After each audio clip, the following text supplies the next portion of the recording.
I'm not crying dahil naawa ko sarili ko. Naawa ko sa mga Pilipino. Mas naawa nga ako kay Tatay Digong. Mismong mga pulis na tinulungan ni Tatay Digong, walang ginawa. Ang mga pulis natin, karamihan duwag. May katangahan lang talaga siya. Ay, akala ko ba, smart itong mga DDS na to. Pero ipinapakita niya lang na medyo hindi niya na alam kung ano nangyayari ang pinagkagagawa niya at saka ang consequences. Mga kabayan, emosyonal na naglabas ng sama ng loob ang isang taga-suporta ng mga Duterte na si Jun Abines, isang kilalang vlogger at leader ng hakbang na maisog sa Cebu. Matatandaan na ni-raid ng mga pulis ang kanyang bahay para isilbi ang search warrant matapos kasuhan ni PNP Chief Nicolas Torre III dahil sa mga reklamong cyber libel. Sa isang video, ikinuwento ni Abines ang kanyang sama ng loob matapos lusubin ng mga pulis ang kanyang bahay at kumpiskahin ang kanyang mga gadget kasama na ang cellphone at laptop na ginagamit niya sa kanyang pagbablog.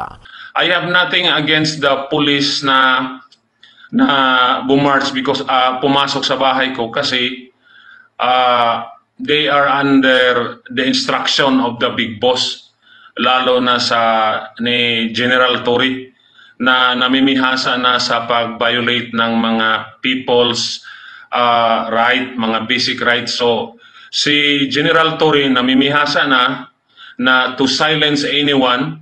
If he can silence the KOJC, which is a very powerful group, a very big group, sino ba naman si Jun Abines? Ordinaryong tao lang tayo.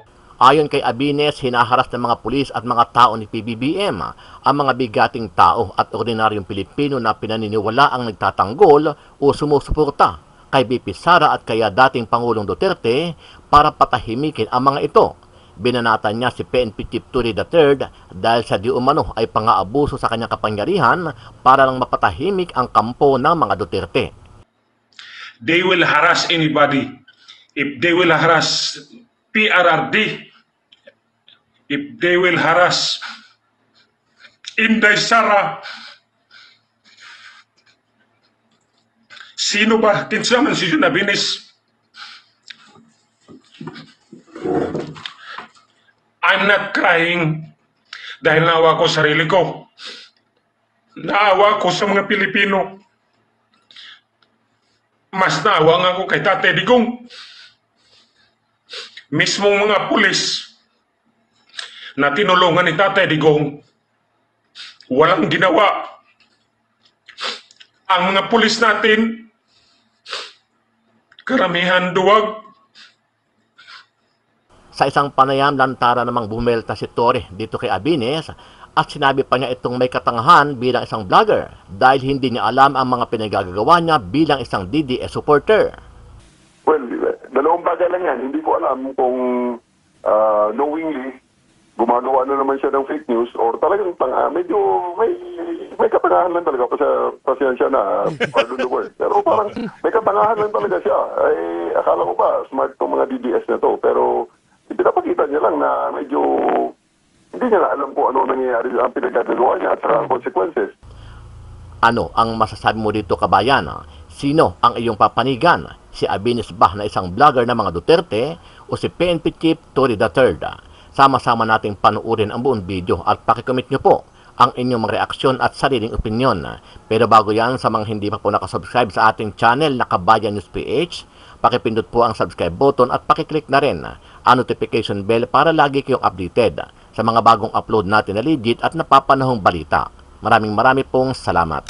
Yeah. On another case, General Torre, yung pong mukhang pinapurihan kayo ng lower house, ano po? At sinabing maganda nga na kayo yung nag-file ng kaso laban doon sa Cebu-based vlogger. Can you update us on that particular case also, General? Ako nagpapasalamat sa ating mga kongresista at sa iba pang mga tao na nagpahayag ng kanilang suporta sa ating mga ginagawa regarding dito sa fake news. Ako'y talaga nagpapasalamat dyan sapagkat it reinforces my belief talaga na talaga namang marami ang gusto magreklamo regarding this matter. hindi lang nabibigyan ng pagkakataon at hindi lang nagkakaroon ng boses.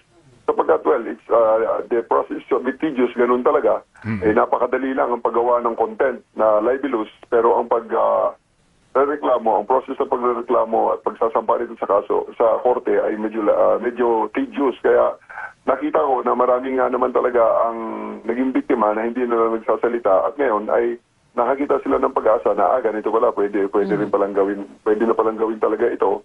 At nagkakaroon tayo ng hope din as part of the PNP na ang iba pang may mga reklamo regarding that matter ay hindi magatubili na pumunta sa atin for redress of their concerns. Vitriolic tong ginawa ni June Abines. Talagang pagising ko isang umaga, puno ang aking cellphone dahil nagtatanong ang mga tao. Sila dalawa ni Jason Sa. Ito si Jason Sa. Susunod natin yan. At anyway, may mga kaso naman siya initially dun sa Kibuloy case. Kaya pinrioritize ko na muna si Abines. Dahil talaga namang pagising ko isang umaga, puno nga 3,000 messages sa Viber at saka sa Messenger plus sa GSM. Punong-puno. Umuusok ang cellphone ko dahil dun sa ginawa nila at nagtatanong ang mga kaibigan ko at concerned kung ano nangyari sa akin. Well, dalawang bagay lang yan. Hindi ko alam kung knowingly gumagawa na naman siya ng fake news or talagang medyo may katangahan lang talaga. Pasensya na, pardon the word. Pero parang may katangahan lang talaga siya. Akala ko pa, smart itong mga DDS na to. Pero pinapakita niya lang na medyo hindi niya na alam kung ano nangyayari ang pinagkagawa niya at saka ang consequences. Ito ho yun. Nag-post siya ng isang libelous statement. So, prima facie evidence yan. Nag-complain ako sa ACG at ang ACG ay pumunta sa judge at humingi ng WSSECD, warrants to search, seize, and examine computer data. So, ang ginawa ng judge, tinignan na aming ebidensya. Sino nag-post na yan? Ito, anong pangalan niyan? Ito, anong address niya? Ito, anong ginawa niya? Ito po, libelous yan. Sige, sigurado ba kayo na siya ang may gawa niyan? Yun ang tanong ng judge yan. Opo, ito po ang address niya. Ito po ang aming ebidensya dyan. Yeah. Ngayon po, para mabuo ang kaso, pwede ba pahingi ng search warrant para ma-seize namin ang kanyang computer, ang kanyang cellphone na ginamit para i-post ito. So sabi ng judge, okay, I have reasonable necessity, at ito, nakakita tayo ng prima facie evidence, at ito ang warrants to search and seize and examine the computer data. So, legal ang pagpasok sa kanya. Pinasok ang bahay niya, kinuha ang kanyang cellphone, kinuha ang kanyang PC, computer, at in accordance with the directive of the court, in-examine. May examination at saka kinumpiska at dadalhin sa laboratorio para masigurado na talagang kanyang ginawa itong krimen na nirereklamo ko. One quick rejoinder, General, yung pong pag-examine dun sa mga cellphones and laptop ni Abines, meron na pong resulta? Ito po, Lunes pa lang, ngayon pa lang nag-open ang laboratory. Okay. Nagsisimula na po. Pero yung field examination, nakita na po yung mga hinahanap na ebidensya. Alright. It's just a matter of reducing it into an affidavit para maging legally tenable at magkaroon din siya ng pagkakataon na mag-refute ng kaso. Walang pinagkaiba yan sa mga paghiningi ang mga videos na inyong kinuha na kailangan merong affidavit yung kumuha. So, Okay. ngayon, Para ma-authenticate ang video. Okay. General, we'll leave it there for the meantime. Maraming salamat po, General Torre, and we'll talk to you again soon, sir. I'm June Abines. I'm using my partner's account kay I cannot do live sa June Abines and Ernest Abines na account. So isa sa lead convener kagabi 12 a.m. in the morning pumasok ang at least isang dosinang pulis, mostly from Manila, with a search warrant. And I was shocked kasi if they are to file a case against me of cyber libel, bakit nila kukunin yung cellphone ko if they have the evidence? Kasi normal sa case, if you have the evidence, you have to show the court that you have an evidence and arrest me. Una yung warrant of arrest, ito baligtad. Inuna nilang kunin yung cellphone ko at PC ko, personal computer ko sa bahay. They barged in at middle of the night and refused me to have my lawyer witness sa ginawa ng mga pulis. I have nothing against the police na bumarch because pumasok sa bahay ko kasi they are under the instruction of the big boss, lalo na ni General Torre na namimihasa na sa pag-violate ng mga people's right, mga basic rights. So si General Torre namimihasa na to silence anyone. If he can silence the KOJC, which is a very powerful group, a very big group, sino ba naman si Jun Abinis? Ordinaryong tao lang tayo. Naging lead convener ako sa Cebu Maisog Rally kasi talagang pagod na ako sa kalokohan ng gobyerno natin. Pero anong ginawa nila? The night before na mag-rally, pumunta sila 12 a.m. at saka yung style nila sa pag-search, it took them 4 hours. They really tried to parang wear me out. Kaya naman nilang kunin yung cellphone ko in 30 seconds eh. Tapos yung PC ko in maybe 10 minutes. But they have to probe yung cellphone ko, dina-download nila yung laman. I think pinano nila. Tinatransmit nila sa Manila yung content ng cellphone ko without my authority. With my verbal disagreement, sabi ko, that is illegal. You have no right to tamper my cellphone, pero ginawa pa rin nila. Pumasok sila, kinuha yung cellphone ko, sinaksak sa laptop nila, dinownload yung mga laman. So basically, my cellphone was tampered. Dapat ebidensya yun eh. If I really committed a crime against General Torre na human rights violator, bakit kailangan nilang kunin yung cellphone ko, magkuha pa sila ng search warrant if they can just file directly a cyber libel against me if they have the evidence. So ang ginawa nila, they did a search warrant, they issued a search warrant in the middle of the night before the rally, knowing I was one of the core group, para lang hindi mapagbigyan ng mga Cebuano na makapag-rally. Kasi yung mismong grupo ko sa lead convener, puro volunteers. Tulad ngayon, hindi pa ako nakatulog kahit 1 oras, kahit 30 minutes, hindi ako nakatulog. Kasi I feel violated, I feel harassed, I feel disrespected. And wala na ni paglaong nga nasod. They will harass anybody. If they will harass PRRD, if they will harass Inday Sara, sino ba? Kinsa man si Jun Abinis? I'm not crying dahil naawa ko sarili ko. Naawa ko sa mga Pilipino. Mas naawa nga ako kay Tatay Digong. Mismong mga pulis na tinulungan ni Tatay Digong, walang ginawa. Ang mga pulis natin, karamihan duwag. Kinsa man ang mulaban sa Pilipino.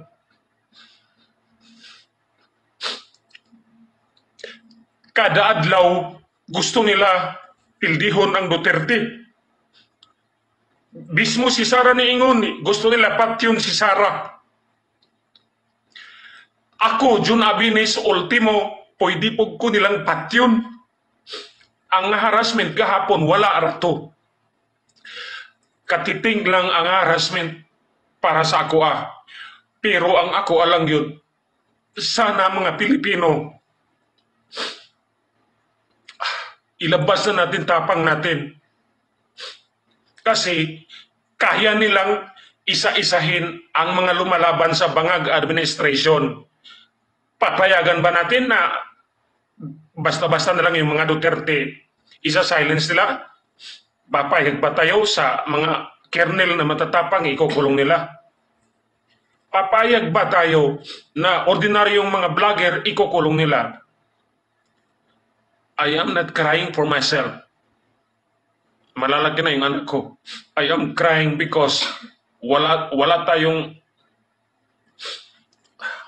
tapang ang Pilipino sa ngayon, at ang PNP, military natin, parang tinitinglan lang nila yung leader na matino na si Duterte. Si Inday Sara, binubuli, hinaharas, kihadre, kihadito. So, I'm just overwhelmed how crazy, how audacious, how kapal ng mukha ang administration na to. They will try to silence anybody. They will do everything to intimidate the Filipino. Rally pa lang ang ginagawa natin dito sa Cebu. Rally pa lang. Ang mga Cebuano very, very, very excited na makita nila si Digong. Because Digong is a symbol of uprightness sa leader. Digong is a symbol of integrity. We are longing for that kind of leadership. Kaya ang mga taga Cebu, masaya na pupunta si Digong.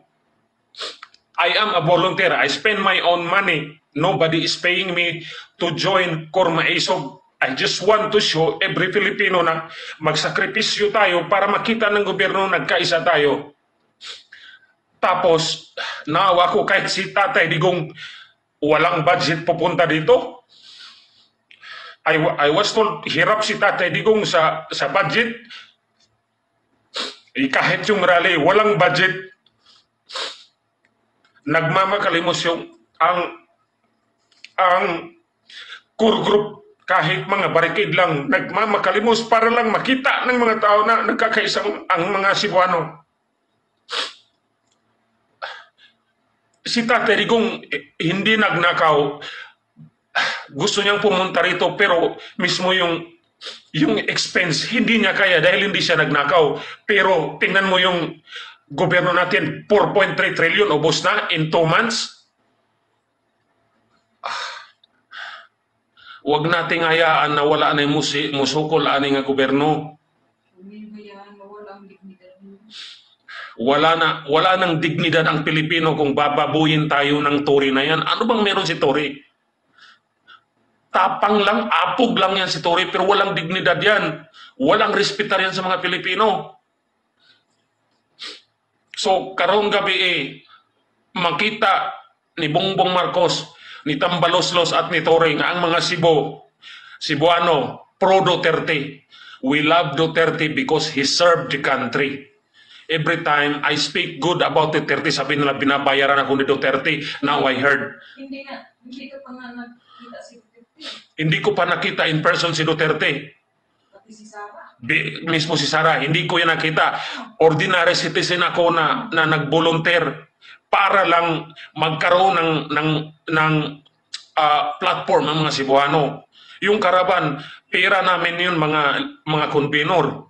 Nagbigay kami ng mga sariling pera namin. Pero anong gusto palabasin ng administration? Bayaran kami. Hirap na nga si Tatay Digong pang-aeroplano lang sa grupo niya. Hirap na nga kami sa kahit barricade lang. Marami kaming utang matapos lang yung area ng rally. Gagawin ng lead convener kahit magkautang-utang kami para lang magkaisa ang mga Cebuano. Hindi kami pumunta sa mga may pera dyan. Hindi kami pumupunta sa politiko. Kahit magtanong ka dyan sa mga politiko, sinong hininga namin? Hindi nga namin pinapunta karami ng politiko na local Kasi ayaw namin sabihin na namumulitika. Laban ng mga Pilipino to. Araw-araw may namamatay na mga bata, mga babae, mismong mga pamilya, kinakatay ng mga tatay nila dahil sobrang dami ng adik. Tapos sasabihin nila Marbella Torre na less ang crime, 60% lower. This is my first live kasi talagang I cannot believe gaano kakapal, gaano ka-greedy, gaano kawalang hiya ang administrasyon na to. At alam ko yung harassment na ginawa nila na i-raid yung bahay ko, sample lang yun.